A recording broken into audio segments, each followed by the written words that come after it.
Hi everyone, how are things? Tudo bem com vocês? Welcome to More About English. Hoje eu quero falar com vocês sobre as indirect questions, as perguntas indiretas. Para que elas servem? Não é só gramática, elas têm uma necessidade, tá? Então, vem comigo.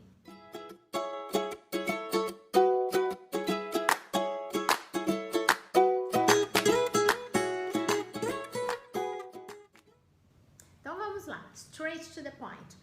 Vamos imaginar a seguinte cena. Onde é o caixa eletrônico?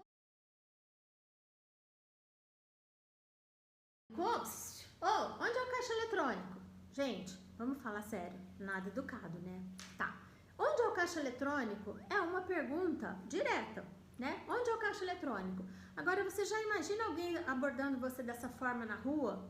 De repente, a pessoa até sai correndo, né? Fala a verdade. Senhora. A pessoa tá andando, do nada chega uma pessoa, onde é o caixa eletrônico? Você leva até um susto. Ou, às vezes, a pessoa nem acha que tá falando com ela, nem responde, acha que é outra pessoa falando com outra que tá do lado, né? Alguma coisa assim. Então, as perguntas indiretas, elas existem, que é uma maneira mais educada de a gente perguntar alguma coisa para alguém. Concorda comigo que é muito mais educado eu chegar e falar assim, por favor, você pode me dizer onde fica o caixa eletrônico? Ou, você sabe onde é o caixa eletrônico? Você poderia me dizer onde é o caixa eletrônico? São maneiras mais educadas de a gente abordar uma pessoa, né? Nas perguntas indiretas do inglês, os alunos às vezes fazem um pouquinho de confusão, porque requer sim que você tenha um bom conhecimento gramatical dos tempos verbais, inclusive, né? Principalmente. E é interessante porque, por exemplo, no português é só eu mudar a minha entonação. Então eu falo assim, onde é o caixa eletrônico? Né? Eu tenho uma entonação, onde é o caixa eletrônico? E na pergunta indireta eu falo, você sabe onde é o caixa eletrônico? Percebe que eu mudo a entonação da minha segunda pergunta? Antes era, onde é o caixa eletrônico? E eu não vou manter essa entonação, eu não vou falar, você sabe onde é o caixa eletrônico? Porque daí eu estaria fazendo duas perguntas, né? Porque no português a pergunta é marcada com a entonação, né? Então eu não vou fazer, você sabe onde é o caixa eletrônico? Você poderia me dizer onde é o caixa eletrônico? Não vou fazer isso, eu vou modificar a minha entonação. A pergunta vai ficar centrada na primeira parte, que é, se você pode me dizer. Você pode me dizer onde é o caixa eletrônico? Você saberia onde é o caixa eletrônico? Você poderia me dizer onde é o caixa eletrônico? Você sabe onde é o caixa eletrônico? Eu mudo a entonação do onde é o caixa eletrônico. Onde é o caixa eletrônico não é mais uma pergunta, né? A pergunta é se você sabe, se você poderia me dizer. Isso acontece também no inglês. Só que no inglês, isso daí vai ser um pouquinho mais desafiador, vamos dizer assim, porque ele exige um pouquinho mais de conhecimento gramatical. Gente, não que se você chegar lá e fizer uma pergunta errando, né, um pedacinho disso daí no inglês, eles vão te informar, vai dar tudo certo. Mas é interessante vocês ficarem atentos nisso daí, tá? No português eu vou mudar só a entonação, no inglês eu vou mudar uma série de outras coisas. Vamos a alguns exemplos. Essa mesma pergunta, se eu for fazer ela de forma direta, where is the nearest ATM? Onde é o caixa eletrônico mais próximo? Né? Agora, se eu for perguntar, eu vou falar, do you know where the nearest ATM is? Então, antes eu tenho, where is the nearest ATM? E agora, do you know where the nearest ATM is? Veja que o is foi lá para o final, porque antes ele estava marcando a minha pergunta na interrogativa, where is the ATM?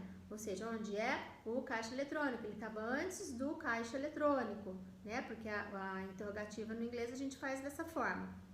Muito bem, e ele foi para o final da frase. Uma outra. What time does the bookstore open? What time does the bookstore open? Que horas a livraria abre?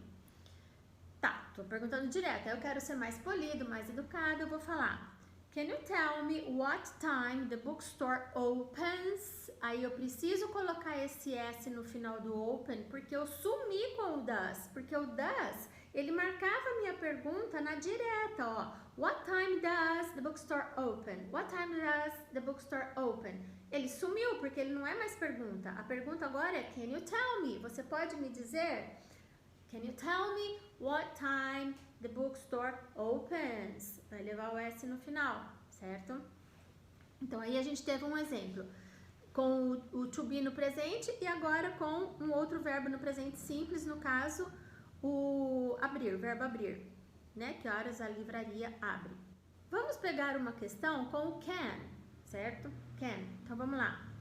Where can I catch the bus? Where can I catch the bus? Eu estou perguntando diretamente onde eu posso pegar o ônibus. Agora eu vou perguntar, você sabe onde eu posso pegar o ônibus? Mais uma vez, lembra? Lá do começo, continua do mesmo jeito. No português eu falo, onde eu posso pegar o ônibus? Mas eu não falo, você sabe onde eu posso pegar o ônibus? Não, você sabe onde eu posso pegar o ônibus? Eu mudo minha entonação. Do mesmo jeito no inglês, eu mudo alguma coisa, que nesse caso no inglês não vai ser entonação, como eu já disse, mas vai ser aquilo que marca a interrogativa. Nesse caso, o can I, né? O can antes do I. E aí quando eu falo, do you know where I can catch the bus? Do you know where I can? Eu vou ter que desfazer essa pergunta da direta e mudar o sujeito e o verbo de lugar. Mais uma. Agora no passado. Vamos lá.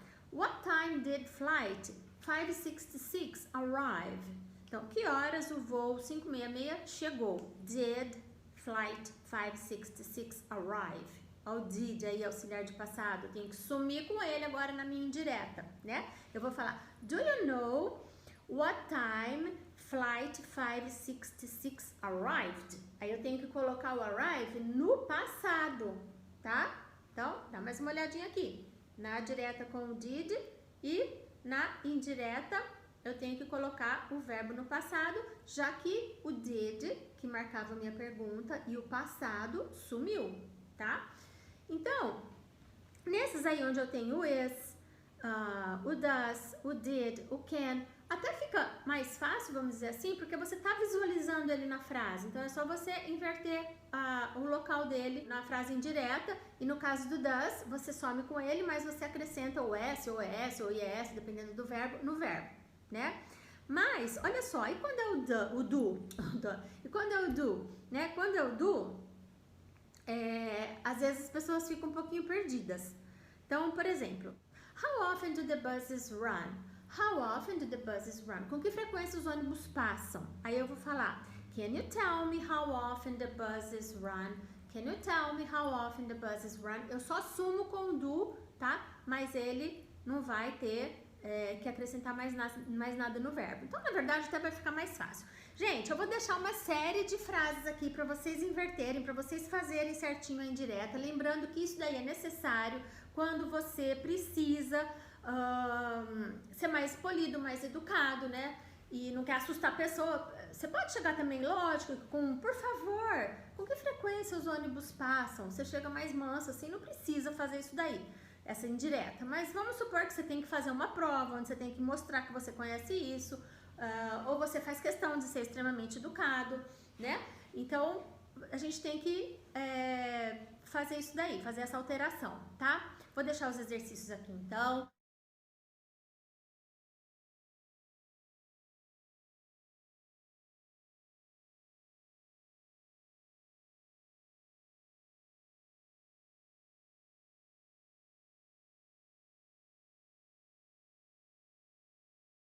E deixa nos seus comentários se ficou alguma dúvida, se vocês querem que eu explique melhor, eu volto aqui, tá? Gente, me siga no Instagram também, tem dicas diárias pra vocês lá, é @teachercarlaprado, tá? Se você não for inscrito aqui no meu canal ainda, por favor se inscreva, isso me ajuda demais pra eu continuar podendo ajudar vocês, trazendo conteúdo. Compartilhe com as outras pessoas para que o canal cresça, por favor, e deixa seu like. Deixa nos comentários caso tenha ficado alguma dúvida. Muito obrigada, bye!